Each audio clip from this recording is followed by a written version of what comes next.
So yun guys, nandito tayo ngayon sa birthday na ating kumpare.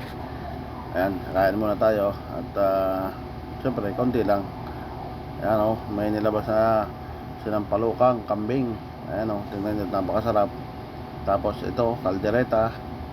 Syempre, pag may kaldereta, meron ding sampay ni. Ayan.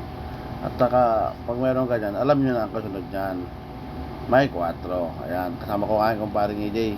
Ayan, ay taas si pare at masarap pumigop ng mainit na sabaw na are. Ayan talagang wag mong patatagalin ang baso at talagang napakasarap ng mga pulutang are. So ayun po yung my birthday, paring Arnel, rin kanyang kapatid, si Alan. Ito naman ang kanyang mga bisita. Ayan, yung mga konsihal na nanalo nung karaang eleksyon. So yun, at ating enjoyin ang birthday na ito. Let's go. Yan. At nilabas pa ring tahong na may pusit. Talagang napakarami ng makakain din At walang ubos ng halos hindi na babawasan ng mga pulutan. Sobrang dami. Talaga namang laging mainit ang sabaw. Ayan. Ano pa ang hinihintay?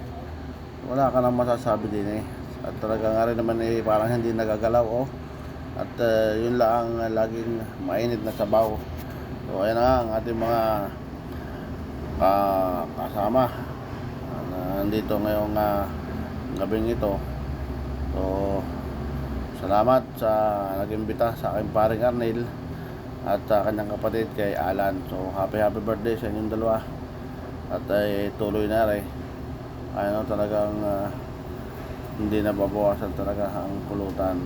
Ay pare, kaya mo pa kahit okay pa daw tas kabay So enjoyin lang natin yung gabi. At maya na may pauwi na rin. So yun lang guys. At maraming salamat.